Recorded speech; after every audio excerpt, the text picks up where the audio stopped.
السلام عليكم ورحمة الله وبركاته، حبايب قلبي من داخل مصر ومن خارج مصر. بحبكم كتير كتير، بحبكم في الله. اللهم صل وسلم وبارك عليك يا حبيبي يا رسول الله. النهاردة معانا سيرم أو زيت فيتامين ج المستخلص من قشور احنا بنرميها ومش عارفين فايدتها العالية اللي احنا في الاخر بنروح نشتريها. تخيلوا دي فيتامين ج موجود في قشر البرتقال وقشر السفندي.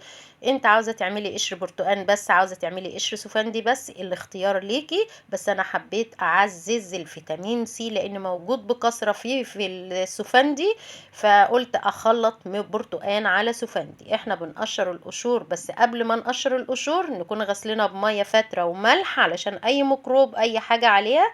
وزي ما بقول لكم شايفين الزيت اللي طالع وانا بقشر القشرية السفندي، الزيوت اللي هي بتاعت اللي موجوده فيها طالعه على صباعي. تمام.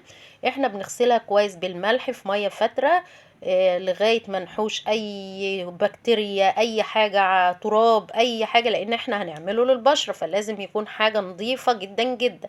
بعد ما قشرنا كده بناخد بقى نقطعها حتت صغيرة سوا بايدنا او بالسكينة زي ما انتوا شايفين. نقطعها حتت صغيرة زي ما تحبي، زي ما يعني الاختيار ليكي. عاوزة تسيبيها سليمة بس محبب ان انت تقطعها حتت صغننة علشان لما تحطيها في البرطمان تبقى عارفة تحطيها. تمام.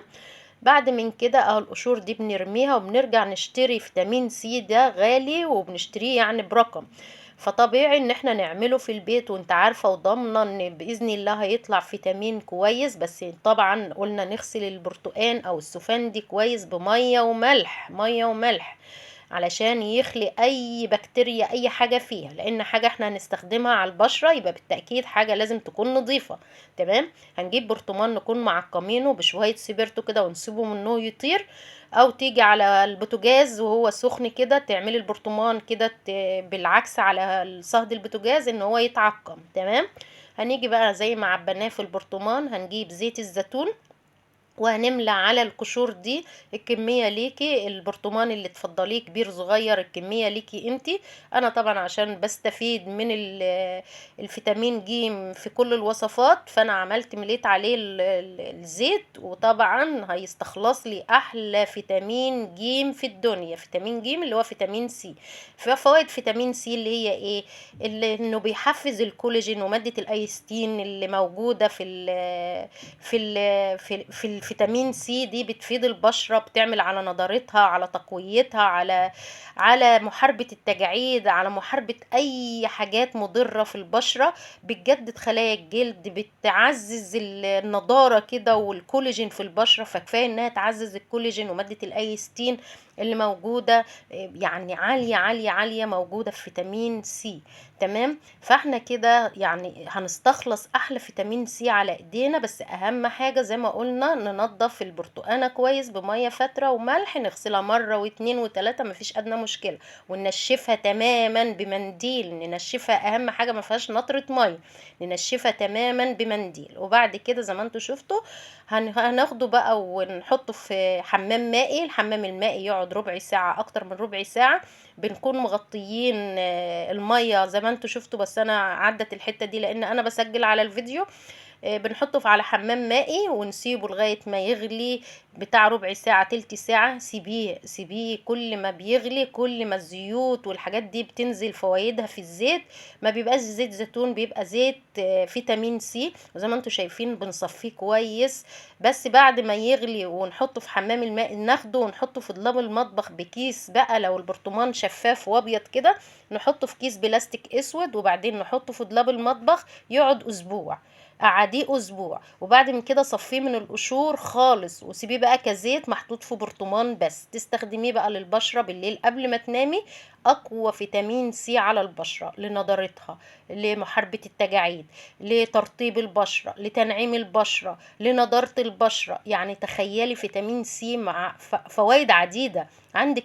كفاية ان هو بيحفز الكولاجين، الكولاجين اللي محتاجاه البشرة بيحفزه.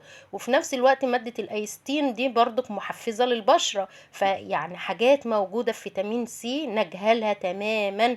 انت لو هتحطيه في الليل وتنامي بيه، قومي وشوفي نضارة بشرتك، نعومة بشرتك، جمال وتألق بشرتك. عاوزة تعمليه بعد من كده ان هو ما يبقاش كمادة زيتية كده وكثيرة، ممكن معلقه جل صبار على معلقه فيتامين من دي، معلقه يعني زيت من دي، وندمجها كويس وندهن برضو قبل النوم. ممتاز جدا جدا. وانا هعمل لكم الفيديو القادم هعمل لكم برضو ازاي تستخلصي كده اللي ما بيحبوش زيوت على بشرتهم، وجربي والله ما هتندمي. اهم حاجه تكوني غاسله بشرتك غسيل كويس، وتيجي وتحطي كام نقطه كده، ومع التدليك تدليك من جوه لبره. اهم حاجه علشان الخطوط التعبيريه ودي ودي يكون تدليك صح، لان ممكن تدلكي غلط تعملي انت يعني تعملي كرمشه تحت العين وتعملي حاجات يعني احنا في غنى عنها. احنا بنقول محاربه التجاعيد، لكن ندلك صح. تمام. وننام بيه ونقوم الصبح بصي تفرجي على رونق ونضارة بشرتك. كفاية تحفيز الكولاجين، كفاية نضارة، كفاية تنعيم، كفاية يعني انه هيعالج لك كل مشاكل البشرة من ايه، من قشور احنا بنرميها ومش عارفين فوائدها. وممكن تاخدي القشور دي وتجففيها وتطحنيها وتدخلها في وصفات للبشرة ممتازة ممتازة، لان ده فيتامين سي مستخلص صافي صافي. شايفين جماله؟ تشميه بقى ريحة البرتقان او السفندي، الاتنين غالبين على بعض ريحة فيتامين، فيتامين صح. بجد بجد يعني عاوزة نضارة بشرتك اعملي الزيت ده، واستخلصي فيتامين سي من قشور احنا بنرميها بدل ما بالغالي انت بتشتريه. ويا ريت اللي وصل لحد كده ما ينسى اللايك، بالله عليكم ما تنسوا اللايك وتشجعوا ليا، واستنوني في الفيديو القادم باحلى واحلى ان شاء الله، واحلى الوصفات. طول ما انتوا معايا وفي ظهري باذن الله هكون قوية بيكم، وربنا يديمكم في حياتي نعمة. بحبكم من داخل مصر ومن خارج مصر، كلكم بحبكم في الله، بحبكم في الله. بس ما تنسوا اللايك بالله عليكم، ما تنسوا اللايك. والسلام عليكم ورحمة الله وبركاته. باي.